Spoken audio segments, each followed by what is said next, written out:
औरत बहुत हैरान रह गई जब उसने देखा कि उसके खुद की विला पर किसी औरत ने कब्जा कर लिया था और तो और वो धोखेबाज खुद को सीईओ की बीवी बताकर उसी को बेइज्जत कर रही थी। पर बात यहीं खत्म नहीं हुई। उसने स्कूल की टीचर को धमकाया कि वो लड़की पर चोरी का इल्जाम लगाए। अचानक लड़की के बैग से एक सफायर नेकलेस गिरा और बाकी पेरेंट्स ने तुरंत उसे चोर कह दिया। तभी औरत को याद आया कि उसके पति ने उसे बर्थडे पर ऐसा ही नेकलेस गिफ्ट किया था, पर उसे ढेर सारे गिफ्ट्स मिले थे, इसलिए उसे ठीक से याद नहीं था। जब लड़की ने चोरी के इल्जाम से इनकार किया तो इम्पोस्टर ने जबरदस्ती उसे जमीन पर घुटने टेकने और माफी मांगने को कहा। बेटी की सेफ्टी के लिए औरत के पास कोई चारा नहीं था तो उसे मजबूरी में इल्जाम कबूल करना पड़ा। और इम्पोस्टर को इससे भी सेटिस्फैक्शन नहीं मिला, इसीलिए उसने बाकी पेरेंट्स को इशारा किया कि वो औरत को थप्पड़ मारे। ये देखकर लड़की का दिल टूट गया। पर औरत ने दर्द सहते हुए बेटी से पूछा, तुम्हारे बैग में ये नेकलेस आया कैसे? लड़की बोली, इस पर आपकी नेम एंग्रेव है, इसलिए मैंने इसे बैग में रख लिया। तभी औरत को याद आया कि उसका सैफायर नेकलेस तो हमेशा उसकी ड्रेसिंग रूम में रहता था, तो फिर ये नेकलेस इम्पोस्टर के पास कैसे पहुंचा? उसने फौरन इम्पोस्टर से कहा, अगर ये नेकलेस तेरा है तो दिखा, इस पर कोई एंग्रेविंग है या नहीं? इम्पोस्टर घबरा गई। उसने कहा, ये टॉप क्लास ज्वेलरी है, इस पर कोई एंग्रेविंग नहीं हो सकती। पर टीचर ने नेकलेस चेक किया और उस पर औरत का नाम लिखा था। इम्पोस्टर पूरी तरह फ्रीज हो गई। उसे समझ नहीं आया कि उसके शॉफर पति ने चोरी का नेकलेस असली सीईओ की बीवी से ही क्यों चुरा लिया। अब सबूत हाथ में था। औरत ने सीधा इल्जाम लगाया कि इम्पोस्टर और उसके शॉफर ने मिलकर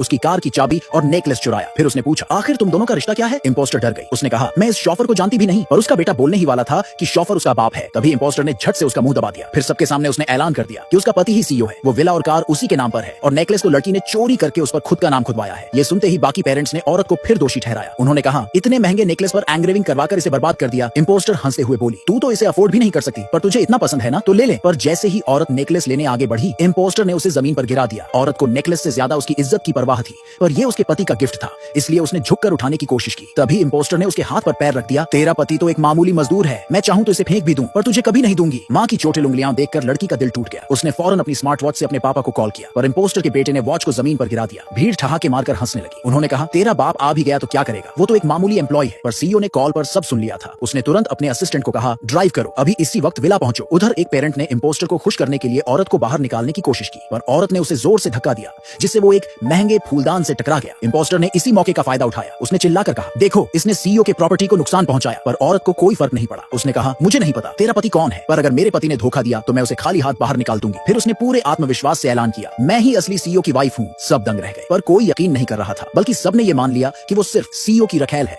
और एक औरत ने गुस्से में उसे थप्पड़ मार दिया। तभी इम्पोस्टर लड़की पर तंज कसने वाली थी, पर औरत ने पलटकर उसे 3 थप्पड़ जड़ दिए। पहला, किसी को बेइज्जत करने के लिए, दूसरा, किसी के घर पर जबरन कब्जा करने के लिए, और तीसरा, मेरी बेटी को बुली करने के लिए। इम्पोस्टर पूरी तरह गुस्से में पागल हो गई। उसने तुरंत सिक्योरिटी गार्ड्स को औरत को पकड़ने का हुक्म दे दिया। तभी एक नया अपॉइंटेड बटलर सिक्योरिटी टीम के साथ वहां पहुंचा, लेकिन वो नया था, इसलिए उसने असली सीईओ की बीवी को पहचाना नहीं। जब उसने देखा कि इम्पोस्टर के हाथ में सीईओ का एक्सक्लूसिव एक्सेस कार्ड था, तो उसने बिना सोचे समझे अपने सिक्योरिटी गार्ड्स को हुक्म दिया, इस औरत को सबक सिखाओ। पर ऐन मौके पर सीईओ की कार विला के गेट पर आकर रुक गई।